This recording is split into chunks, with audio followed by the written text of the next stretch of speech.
дугаар руу орох юм да. За, эхлэе. За, сайн байцгаана уу? Сайн байцгаана уу?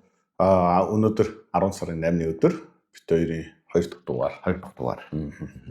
Тэгэхээр өнөөдрийн дугаараараа бид хоёр бол ер нь бол өөрсдийнхөө хийжсэн ажлын тухай тэрэн дээр гарч ирсэн алдаа оноо. Одоо дандаа ч алдаа онооч байх бас ололт нь юу гэсэн талаар хэвлэл ярилцъя. Миний зүгээс бол одоо нэг тийм сүртэй яриад байх юм байхгүй. Садаахын зүгээс бол ярих юм ихтэй байх те. Одоо ичс өөрийгөө бүрэн танилцуулж ийж ямар шүү юм хийдэг хүмүүс байна гэдгийг хүмүүстэй гээд мэдрүүлж ийж илүү ойлголцсон гэж бодож штэ. Тэг. Миний хувьд бол одоо баг ярих хөнгөлс нэлээ хариу 23 жилийн хугацаа гэдэг чинь бас тийм богино хугацаа биш.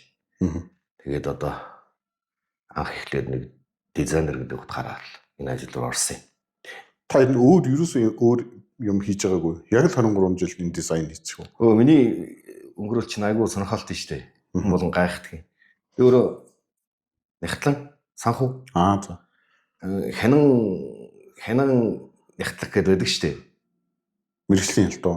Одоо санхүүгийн Нягтлангийн аудит гэдэг юм уу. За. Ийм мэргэжлэр төгссөн. За. Тэгээ 2 жил ажиллаж исэн. За. Актив нэг хамар сүртэй ажиллаж бодоогүй. Тэгээд ер нь өөрийнхөө хүсэл мөрөөдөлдөө хөдөлгдөө тэгээд шууд дизайнын замаа хөөсөн дөө. Окей. Би бол яг анх дөнгөж сургууль төгсөж ирээл ер нь бол хөдөө аж ахуйн компанид ороод ажиллаад явсан. Тэгэхээр миний хөдөө аж ахуйн компанид орсон шалтгаан айгүй ингээ би Таван богдод маркетинг менежерээр ажилд орсон.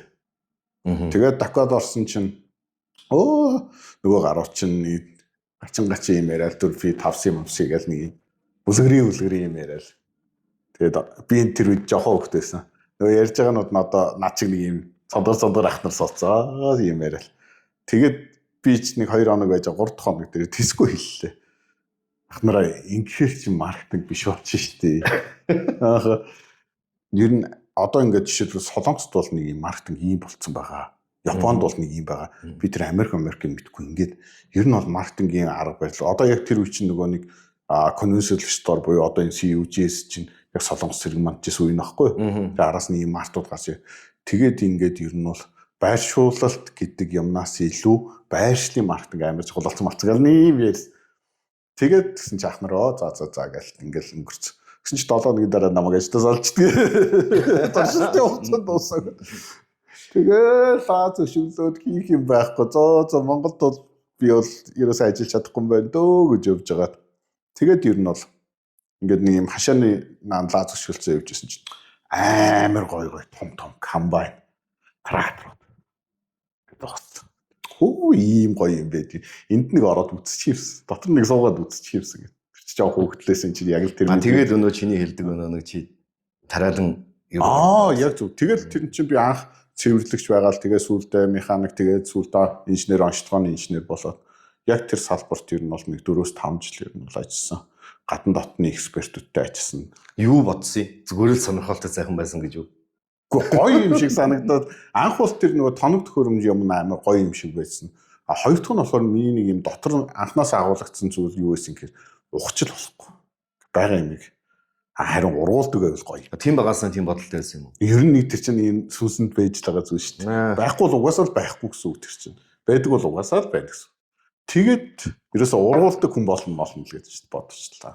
Тэгвэл одоо би тэр чинь бас нэг зарим өнцгөр их ижилэх юм байна.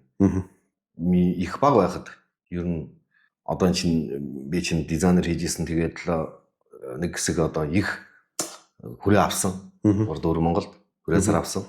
Тэгээд л мэдхгүй таньдгүй хүн баг их цөөхөн болсон нэг үе цаг үе байсан юм. Одоо болж ирсэн.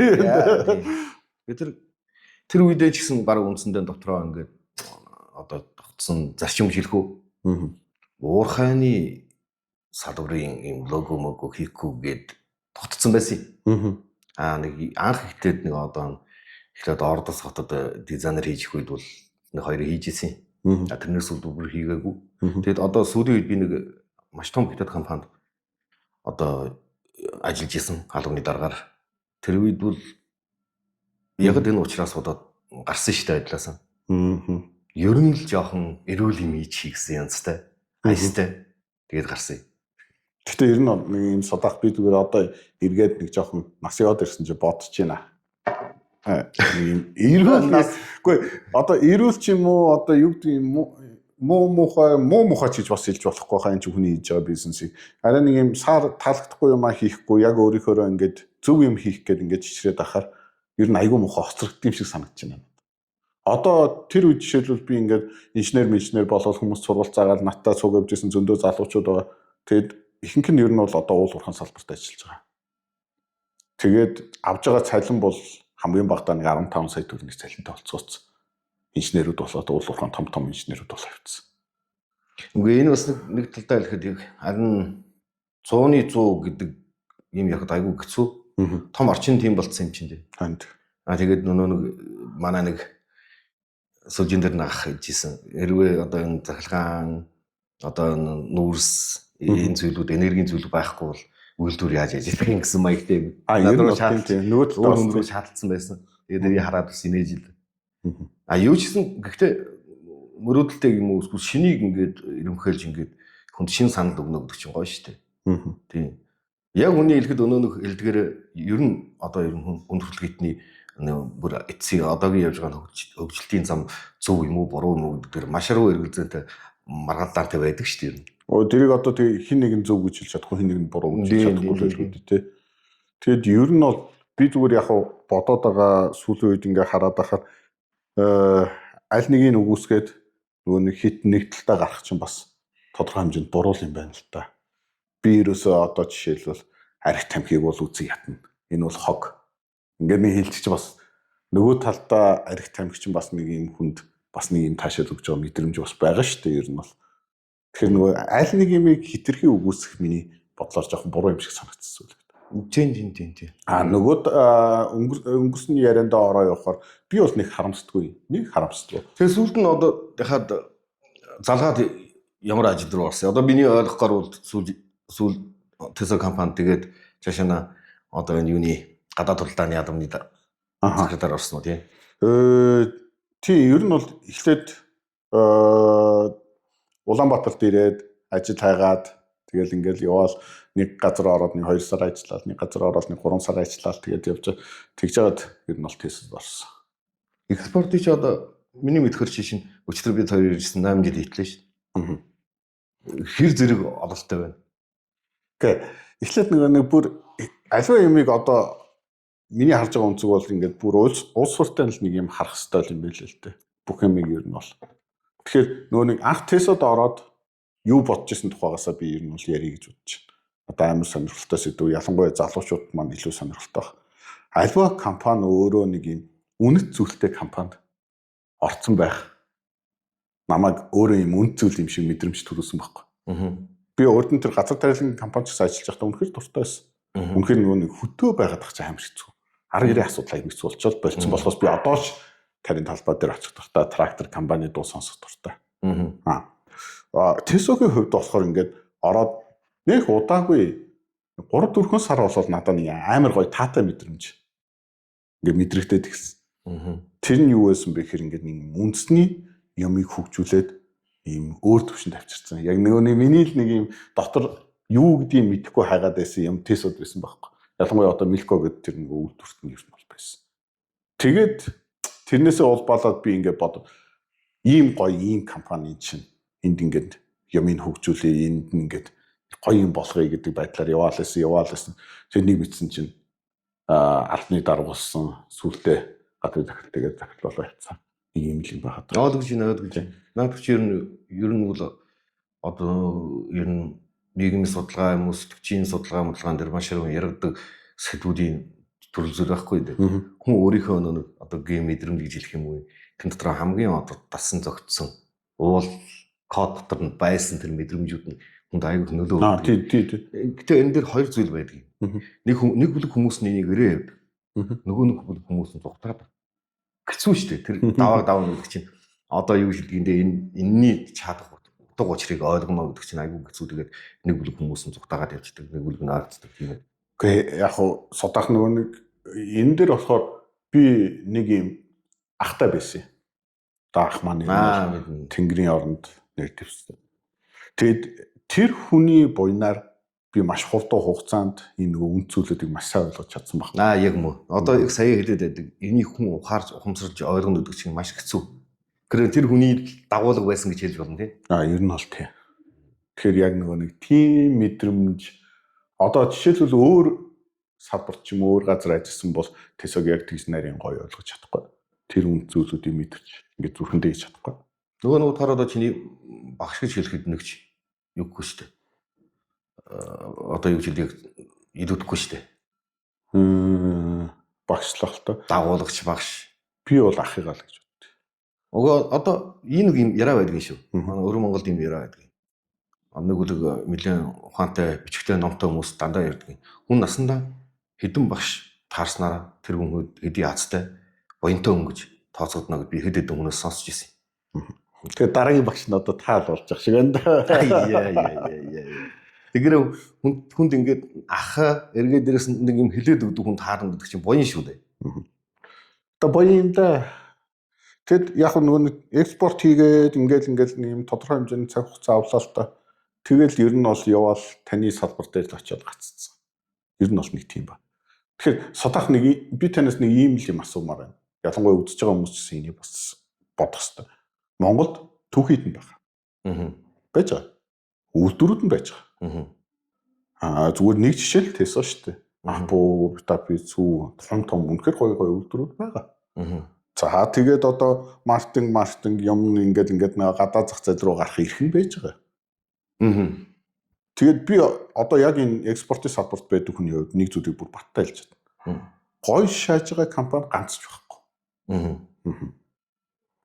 Би өөрөө Tesla-гийн экспортыг удирдах явсан ч гэсэн би ерөөс гоё хийж чадаагүй. Үнэхээр бараа бүтээгдэхүүн мундаг байсан тулдаа л одоо экспортод 5-6 руу гараад байгаа болохоос би мундаг байсандаа тэр гоё хийж ерөөсөж чадаагүй байхгүй. Тэст нууц альчи. Хүмүүс намайг лаг байгаад хийцэн юм шиг боддог бол тийм байхгүй. Тэр ер нь бол үнэхээр бүтээгдэхүүн бараад өөрөө мундаг байсан учраас онцлог чанарч ясаа. Тэгээ яагаад ер нь ингэж чадахгүй. Одоо Монголд өөр зөндөө компаниуд байна. Тэгэл бүгд экспорт хийж чадахгүй шүү дээ. Түүхийд нь байна, үйлдвэр нь байна. За гарах бичиг чинь бол тэгээд зохицуулж болно шүү дээ. Тэгэд яг ингээ гадаад худалдаанд гараад гоё экспорт яагаад хийж чадахгүй. Наад асуудлыг чинь бол их олон хугацаанд олон сэдвээр ярина.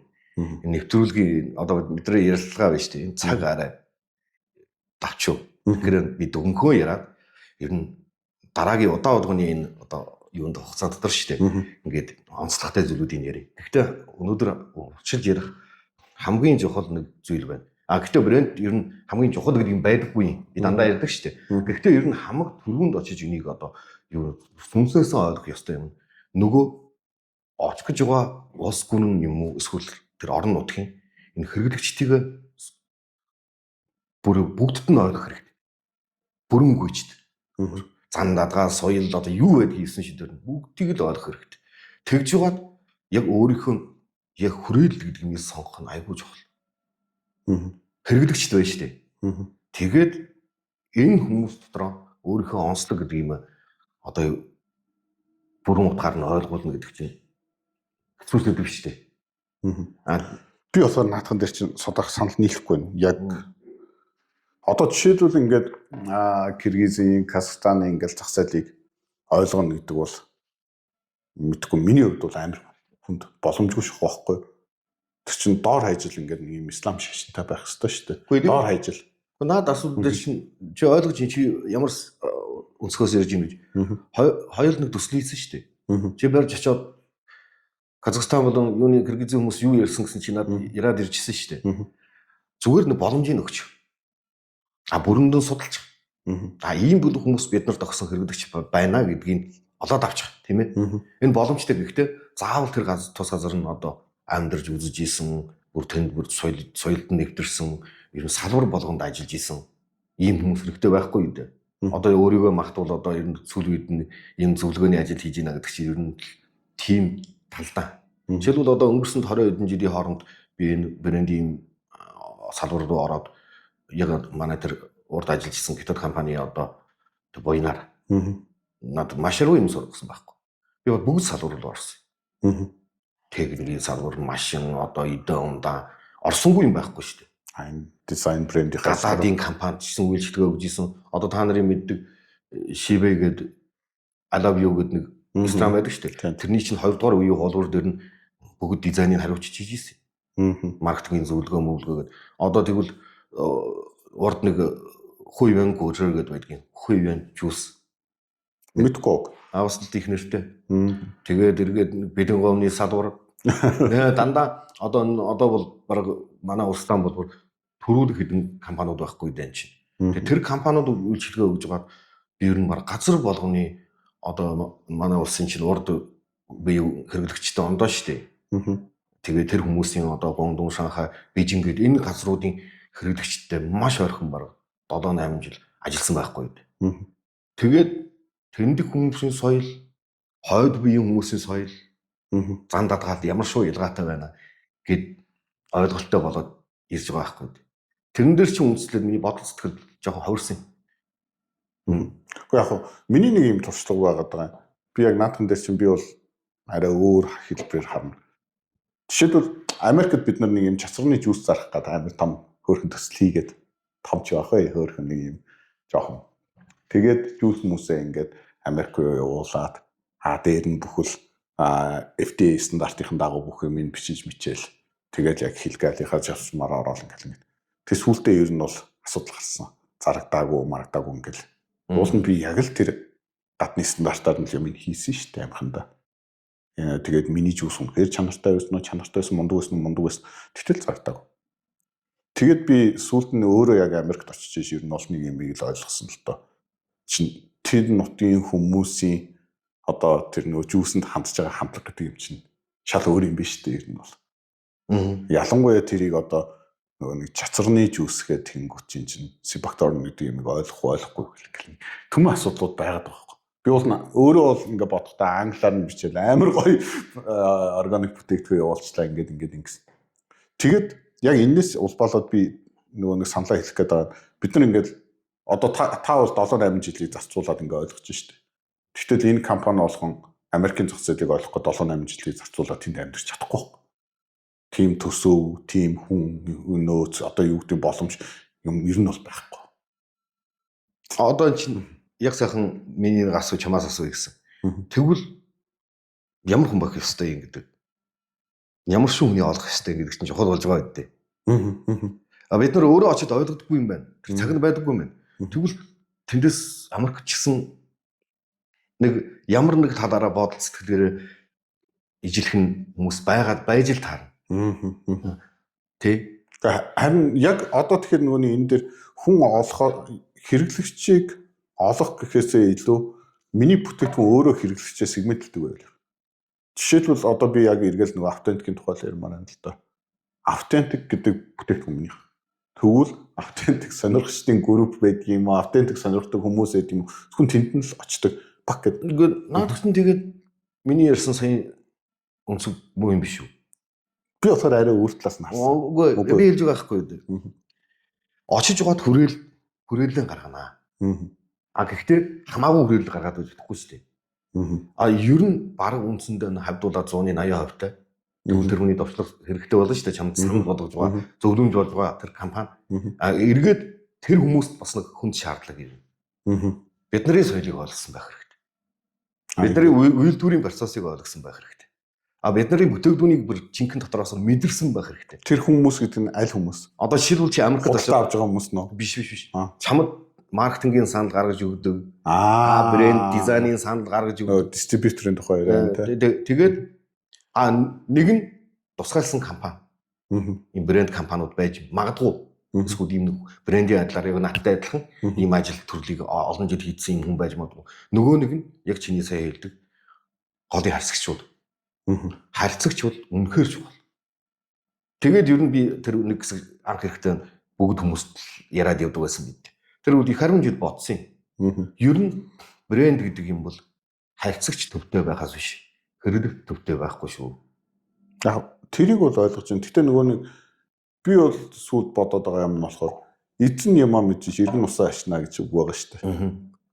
Би өөрийнхөө бүтээгдэхүүнийг хинд зарах, яаж зарах философи гаргаагүй харилцагчдаар аваачаад өгчдөг. Одоо дистрибьютор, дилер дээр аваачаад өгчдөг. Нөгөөх маань яг миний нөгөө үндсэн философиг гаргаж цаашаа тарааж одоо хүргэж чадахгүй гэдэг асуудал байгаа байхгүй. Одоо яг энэ дээр чинь одоо бас л брендийн ажилд хамаатай болно. Бид нар номлол гаргах хэрэгтэй. Сургалт байх хэрэгтэй. Ядаж энэ бүтээгдэхүүнийг нэг тэр устд нь бордуулах юм байна гэж харьцагч бас бид нартай бас хагас жил нэг жил ажиллана. Илүү дотн байж иж, бүр өөртөө орж иж, бүр сурж иж, энийг эдэлж хэрглэж иж. Одоо бол ямар юм ариу яваад байдгийг гэсээр зүгээр л голын ашиг хэдий байна гэдэг дээр тогтонгуудаа хэдхэн цаас үзэнгүүтээ тэр цаашаана бүтээгдэхүүний танилцуулга болоод. Онлайны худалдаан чинь үндсэндээ ингэж явдаг болсон шүү дээ. Харин тийм онлайны зарим юмд яг одоо энэ чинь нөгөө нэг талаараа онлайн гоё юм аа гоё юм тэгэл хүргэж өгөөд юм зараал хүмүүст амруулах чинь маркетингийг хөнгөвчлж чинь олон давуу чанар байна л та. Нөгөө талдаа миний нэг юм онлайн дээр айгүй дургу байгаад байдаг зүйл яг нөгөө үйлдвэрлэгчийн одоо ялангуяа бүр эзний тэр нэг юм сүнслэг зүйлийг тэрэндээ оруулахгүй би өөрөөр биш очно. Энэ аяг бол ийм хээтэй ийм гоё аяга яг тэр чинь Монголоос ирсэн. Ингээд нэг юм л юм. Гэтэл би энэ хээг юу одож хийсэн чи айгүй сонирн биз дээр нь бол хэдэн жилийн магадгүй миний өвөөгөөс уламжилж ирсэн хээг би энэ дээрээ тавьсан байхыг үгүйсэхгүй байхгүй. Одоо яг наадах чинь сая яриад байдаг сэдвүүн дээр залгаад энэ яг онлайн хийж байгаа энэ хүмүүсийн 100% эднэсийн борго биш ээ. Компани асуудал. Компани өөрөө эртээс юм мэдрэмжтэй байх хэрэгтэй байхгүй. Хан тийм ээ. Ийм зохион байгуулалт, ийм системтэй байх хэрэгтэй. Систем гэхдээ онцолж яг тусгай албан ч юм уу, тусгай юм мэрэгжлийн баг ч юм уу, эсвэл тусгай хүнээс зөвлөгөөнд авч нэгэн зохион байгуулах хэрэгтэй. Яг нэг одоо урд бол машин компанид би бас ийм саналууд өгж л байсан. Үйлдвэр хижээч брэнд хийхгүй. Брэнд хижээч үйлдвэр хийж чадахгүй. Үйлдвэр анх ихэрснээс үйлдвэр. Тэгээд брэнд хийдэг энэ компани тусдаад байх хэрэгтэй. Яг би одоо яг сүүлийн үед бас айгүйх бодож байгаа юм. Нэг наадахтай чи адилхан. Брэнд хийдэг компани яаж хийгээд онлайны худалдааны шаад хэлэх. Ер нь худалдаа хийдэг юм байл. Хийдэг. Тэгээд энэ компани цаана худалдааны компани гэдэг бас зогсож байгуулагдана. 3 дугаар талын этгээд ч юм уу яг өөрөө хийх юм уу. Өөрөө гэдэг маш хэцүү. Гэхдээ их л ухаалаг зохион байгуулалт хэрэгтэй юм билээ. Би яг наадах чи ер нь бол сүүлийн амар их анзаардаг болсон. Нөгөө Монголд яг бид нар юун дээр алдаад байна. Тэгээ өөр Монголд манай ахын дүүс бас юун дээр алдаад байна гэдэг ингээ харангуут яг нэг юм байх тоххой. Бизнес тийм төрөлчлөлттэй шүү дээ. Эхлэл, өрнөл, төгсгөл гэдэг ингээ явах хэрэгтэй шүү дээ. Энэ болгон чи өөр секшн ахгүй. Дотроо маш олон өөр юмнууд байгаа. Дараагийн дугаараар энийг бүр илүү дэлгэрүүлж ярив. Тэнгүүд авраг аваачингуудаа бүгдийг өөрөө. Тэгээд нэгийг сайн хийж ийсэн аа, нэгийг муу хийгээд нэгийг дундаа хийчихнэ. Тэгээд хамгийн сүүлд нөгөө бүтээгдэхүүн урсаа гараад ирнэ шүү дээ. Хамгийн сүүлийн ингээ цэг дээр тэнгууд энд сайн хийсэн байна уу, муу хийсэн байна уу хамаагүй энэ муу хийсэн учраас бүтээгдэхүүн чинь ингэж уусч явсараад муу болох гардаг шүү дээ. Ингээд одоо энэ чинь хогоолж байгаа. Онлайн худалдаар маш том асуудал. Нэг бүлэг хүмүүс нь сайн юм хийгээд зороод чиний энэ асуудал тулгарсан. Нөгөө нэг бүлэг хүмүүс нь зүгээр л мэдж яваад ингэж хий гэж бодсон. Ягаад ингэж хийсэр ашигтай? Би энэ бүтээгдэхүүний амнаас 2 жилээс илүү болгоно гэж бодоагүй л эхлээд хийдсэн гэсэн үг. Миний хэлж байгаа үг чинь. Тэгэхээр бодоод үүдээ үйлдвэр асуудал байна. Маш том асуудал байна. Ер нь бол бараг яг тодорхой хэлэх юм бол хэн нэгнийх нь 100% асуудал биш шүү надад чинь. Үгүй. Тэгэд үйлдвэр дээр чинь нөгөө нэг ирээд байгаа асуудал юу байдаг вэ гэхээр угаасаа нэг харилцагч хэрэглэгч хоёр чинь хямдхан юм. Авил гэдэг нэг юм ярьдаг үстэй. Тэгээ үйлдвэр чинь өөрхий хямдхан болгоё л гэж үйлдвэрлэдэг үстэй ер нь бол. Би тэгж ойлгодог шүү дээ. Ямар юмд гэсэн даалгавар шалгалт нэг жилийн даваа байна шүү дээ. Тэгвэл бид нар яг өмнө хэлэхэд маш арвун одоо манай урт талын компани адилхан тэр жинхэнэ үнэтэй центеми мэдэрдэг, үнэтэй центэй худалдаа гэж боддог. Үнэтэй нэг жаргалтай бүтээгдэхүүн авч эдлэе гэж боддог хүмүүс олоогүй байхгүй. Тэрийг олоход энэ хамтхан юм зардаг юм хэрэг одоо хэмтэх юм зарчих, хэмтэх юм аваад хэрглэж гэдэг ийм нэг салбар руу орохоос илүү давааг туулна. Шууд хэлэхэд илүү мөнгө төлнө. Илүү дэвчээртэй байна. Төсвөр дэвчээртэй байна. Илүү хянамга хандна. Илүү мэрэгжлийн байх. Ийм л юм шаардлагаж тэр хүмүүстэй харьцаас биш. Зүгээр бид нар хүн болгонд одоо жишээлбэл 10 оны юм зарах систем 1000 оногт ондон байж таарна.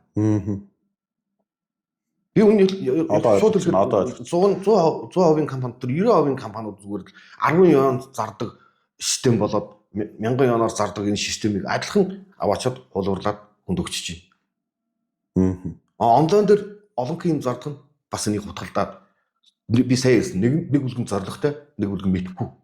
Гэхдээ олон юм зоригтой. Яагаад гэвэл зохион байгуулалт хүн аваад мэрэгжид дээшлүүлээд шинийг бүтээгээд явна гэдэг чинь ядаргаатай. Хэцүү. Тэгэхээр хүн хëжээд амархан имийг сонгож хий. Хэцүү имийг хëжээд сонгож хийхгүй.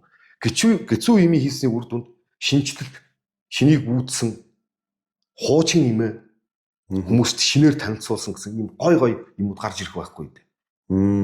Окей. Одоо юм бол ойлголоо. За, тэгэхээр ер нь бол дараагийнхаас нь хоёлаа бүр задлаад ярий. Дараагийн дугаар дээр юу ярих вэ? Дараагийн дугаар дээр хоёул бүтээгдэхүүн ярьсан ч болно. Доор бас хүмүүс саналаа өгдөг шүү дээ. Тэгээд өгөнгүүт нь ямар юм сонсомоор байна. Одоо яриулмаар байна. Эсвэл хантаараа ярилдмаар байна гэж бодвол тэгээд доор нь комент бичээд бид нартай холбогдохгүй да. Хамгийн гол учир чинь би бас нэг юм ярих гээд. Бид хоёрын энэ чинь одоо ер нь нэг их хугацаагаар ингэж яриад байх юу байх боломж байхгүй. Тэгэхээр охирхон цаг дотор имийг ингэж багсааж ярьж штэ. Тэгэхээр олон удаа байж ич гоё болно. Тэгэл сэдвүүдээр нь яри. Би болохоор ер нь бол содоханы ийм бодож байна. Зарчмаасаа хазаахгүйгээр угаасаа нэг юм бизнес чинь эхлэл буюу одоо энэ түүхийдийн асуудал угаасаа нэг талтай байгаа тий. Өөрнөл буюу одоо энэ үйлдвэрлэлийн асуудал нөгөө талтай байгаа. Тэгээд төгсгөл буюу яг хэрэглэгчдэр очиж байгаа энэ зах худалдааны нэг асуудал байна. Тэгэхээр зарчмаасаа хазаахгүй эхлэл өөрнөл төгсгөл гэдгээрээ явъя. Тэгээд та бүхэн энэ дотроос нь яг юуг илүү сонирхож байна гэдгийг дээр нь саналаа. Тэгэхгүй нөгөө нэг хүмүүс чинь тэр бараг зах худалдаагаар хамгийн түрүүнд яриад байгаад хүн болгол зарахын төс байгаа байхгүй юу? Яг наад юм дээр чинь би одоо сонсч байгаа хүмүүстэй ярихад штэ. Ер нь миний өөрийн одоо мэрэгжилтэй хандсан манай нэг надад ч одоо их багш хариунтай. Тэгээд өөрийгөө их буянтай гэж боддгийн. Нэг яг нэг зангиргийн цаг үед ингээд над бас нэг хүн юм хэлээд өгчдөг. Одоо дүүтэйгэнд харсан ч гэсэн ер нь нэг утгаараа ихэд зарим юм дээр над багш штэ. Тэгээд яг нэг хэцүү цаг үед нь одоо нэг энэ талын юм байдаг юм байна гэдэг над руу ингээд хандах үед би бол 100% хүлээж авдаг юм. Тийм амбиз гэж хэлдэг юм, характер гэж хэлдэг юм одоо Монгол ингэж яриад байдаг. Бид нар бол тийм нэг зан чанартай гэж хэлэх юм. Тэгэхээр ер нь хоослоо хийчих бай. Миний алтан зарчим. Би нэг цаг үе болж байгаад юм хоосолдог юм. Энэ хүний хэлсэн биш, тэр хүний хэлсэн биш. Би өөрөө юу бодож байна гэдгийг харьцуулж бодож үзэх хэрэгтэй. Тэгэхээр өнөөдрийн миний ярьж байна гэдэг юмуд бол яг нэг хэн нэг нь ингээд над одоо бүр ингээд номон дээр бичээд өгсөн зүйлүүд биш. Бодит дуршлагын дом чиний ч гэсэн адилхан шүү дээ. Бодит дуршлагаараа явж байгаад олж авсан зүйлүүд хичнээн удаа бүр биеэ хоосолж байгаад гаргаж байгаа үр дүнгууд байхгүй. Тэгэхээр ийм ер нь имийг ингээд заавал ингээд нэг юм зарчим ном журамлын дагуу хийнэ гэдэг их муу. Окей. Тэгэхээр нөгөө та бүхэн ч ойлгоорой. Энэ бол бид хоёрын зүгээр нөгөө нэг өнгөрсөн хугацааны туршлага дээр одоо байгаа мэдрэмжээр тулгуурлал та бүхэнд хүргэж байгаа зүйл болохоос нөгөө 100% энэ бол зөв гэсэн үг бас биш шүү дээ. Гэхдээ бас зөрүүлээд итгэл 100% энэ бас буруу ч гэсэн үг шүү дээ. Тэгэхэд авахгүй их явахаар хамт нэцтэй. За баярлалаа. За баярлалаа.